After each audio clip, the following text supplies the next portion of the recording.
السلام علیکم ورحمۃ اللہ وبرکاتہ۔ معزز سامعین کرام، ابھی ہم نے 2 دن پہلے اپنے چینل پر عید کے بارے میں تفصیلی طور پر ویڈیو اپلوڈ کیا ہے۔ اس میں کہاں کہاں نماز ہو سکتی ہے، نماز کیسے پڑھنا ہے، نماز کی مکمل ترتیب اس میں ہم نے بیان کی ہے۔ آپ چاہیں تو ڈسکرپشن میں اس کی لنک موجود ہے، وہاں سے آپ پورا تفصیلی ویڈیو دیکھ سکتے ہیں۔ ساری باتیں اور کچھ عید کے مسائل بھی ہم نے اس میں بتائے ہیں۔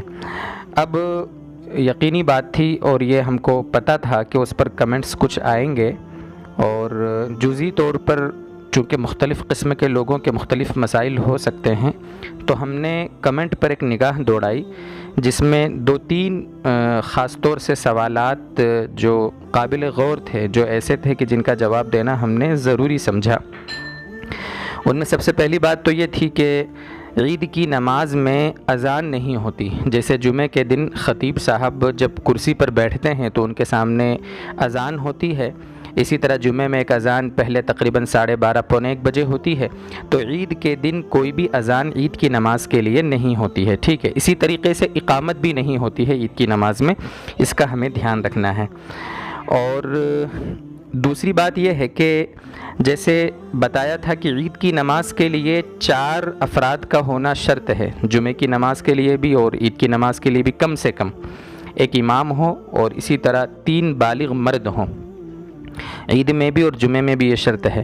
باہری بیٹھک میں، ہال میں، اسی طریقے سے روم میں، کھلے کمرے میں، اس طریقے سے نماز 5-7 لوگ مل کر پڑھ لیں، جیسا کہ ہم نے بتایا تھا۔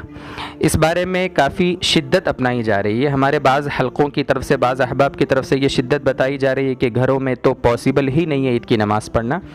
تو بھئی دیکھو دوستو بزرگو، ہندوستان کے اکثر ارباب افتاء یعنی دارالعلوم دیوبند ہو یا دیگر مفتیان کرام ہو، ان کی طرف سے یہی رائے آئی ہے کہ اگر آسانی کے ساتھ عید کی نماز پڑھی جا سکتی ہو، پڑھانے والا ہو، جو افراد عید کی نماز کے لیے شرط ہیں اگر وہ موجود ہوں، اتنی تعداد ہو، تو بالکل عید کی نماز پڑھی جا سکتی ہے۔ لیکن اگر نماز پڑھانے والا ہے نہیں، چونکہ اب اکثر لا علم لوگ ہوتے ہیں، بہت سارے لوگ بیچارے مسائل سے واقف نہیں ہوتے، اگر ایسا ہے تو یعنی ہمت پست کرنے کی اور دل چھوٹا کرنے کی ضرورت نہیں ہے۔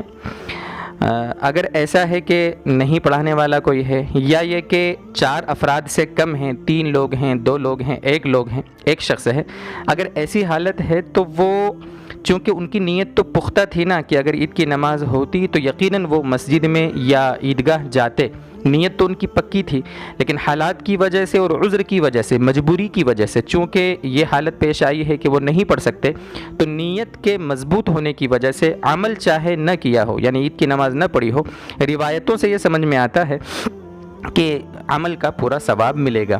جیسے اس سلسلے میں غزوہ تبوک کے موقع پر ہمارے نبی صلی اللہ علیہ وسلم کا قصہ مشہور ہے کہ آپ صلی اللہ علیہ وسلم جب تشریف لے جا رہے تھے غزوے میں، تو واپسی کے موقع پر، غزوہ تبوک سے واپسی کے موقع پر آپ صلی اللہ علیہ وسلم نے اپنے صحابہ سے فرمایا، یہ قصہ حدیث کی کئی کتابوں میں موجود ہے، آپ نے فرمایا کہ کچھ لوگ مدینے میں وہ ہیں کہ جو تمہارے ساتھ غزوے میں شریک نہیں ہوئے، لیکن وہ اجر میں تمہارے ساتھ مکمل شریک ہیں۔